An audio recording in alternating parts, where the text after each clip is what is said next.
Today is the 21st of October, 2010.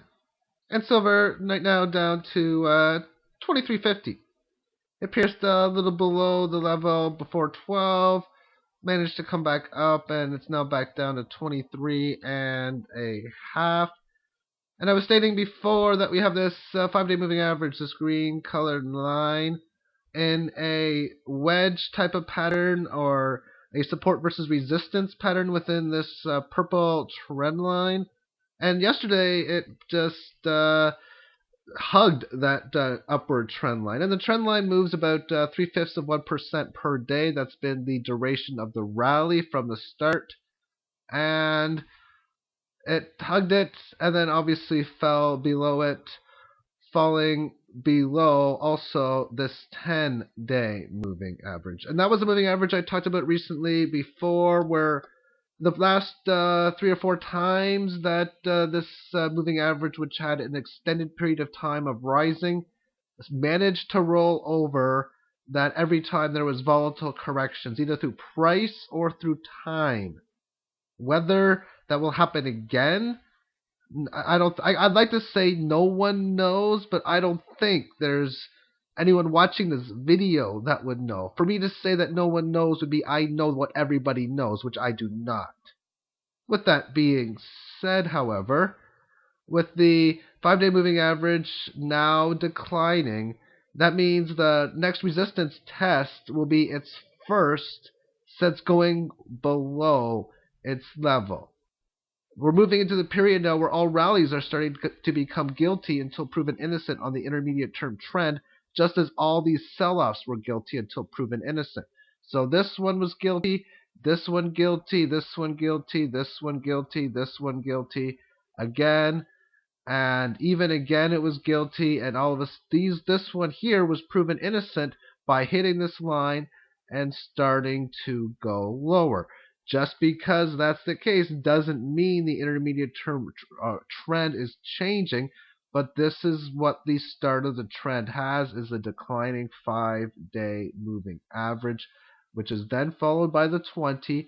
We also have an upward trend line that was found as support, or is at the level of support right now, because before, when you had this resistance level, the support line pretty much matched the 5-day moving average. And I said you don't need to draw it in because the 5-day will do it for you until later on. And now we're at that later on period where a trend line of this nature is the next step. Anything above this line is super bullish. Anything above in this range is still bullish. And as far as Fibonacci is concerned, on the longer term period or over the last couple of months, anything above 22 is considered to be that of a bullish level.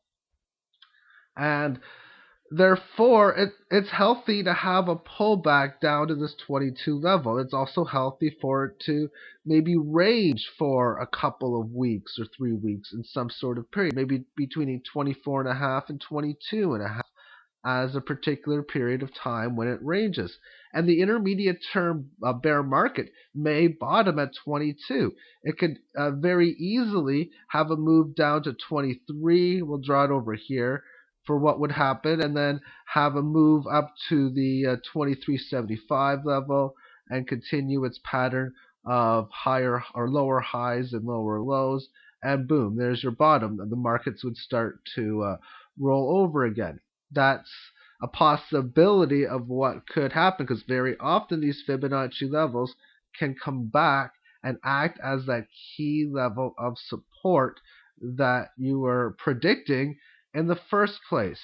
Another resistance point would be this orange volume weighted average price from the gap open right after silver managed to make 24.95, not shown on the screen because this is SLV only tracking, 9:30 a.m. Eastern to 4 p.m. Eastern Standard Time. As far as this little gap in here, to me that makes absolutely no sense, especially when I've looked at the formulas that I've created.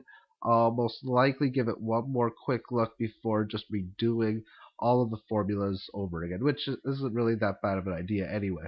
However, with that being said, it's not a surprise to have moves looking like this in a VWAP, because if there happens to be massive volume on that particular candle, then that would look realistic. But what doesn't is when you're as high as you are, the gap should be to the upside and not to the downside. That's why that looks, like, for example, right here, you see how this just gaps lower? Well, that's because of the big price move lower and the volume that happened to occur. Alrighty then, what is next on the agenda? Yeah, the physical metal itself. What'll be interesting to see is those dealers that are selling it at $28, $29 an ounce would do if the price action goes down below there. Are they going to reduce their prices another dollar, especially when the free supply and demand would most likely determine where it goes? If less people are buying on the pullback, then they may reduce their prices, but if they're not, then you'll either get the stagnating prices of them. I don't know about stagnating. The word I'm trying to say is staying the same, or maybe even increases on a metal decrease. That the supply and demand market for silver has a good chance of going through total not distractions, but differentials from the way that the COMEX market's trading, meaning that it wouldn't be a surprise to see the markets fall on silver, yet people paying more for the silver coins. As if you have them drop down to, I say, a big move down to $14 per ounce, is there going to be many people selling their coins for 16, 17? I don't know. We'll see, but I don't know if it's actually going to make it down that low. It might. You never know. After all, a lot of the way these markets are moved, the price decision is from the Chicago COMEX market. If there's a reason for it to go down there, or if they decide it's in their best interest and they can successfully do it, then that's what's going to happen. People thought in 2008 that it was impossible for silver to go below $14 per ounce or 13. And not only did it do that, but it went down to 8.5. So on that type of perspective, a big move down to 14 would still be a higher low. But for now, we're at 23.5. We'll wait to what the message of the market is telling us. And currently, right now, we're potentially maybe forming this bigger range in here. If we do that, maybe a range in this level here. If that's the case, that would be healthy for the market on an intermediate term level.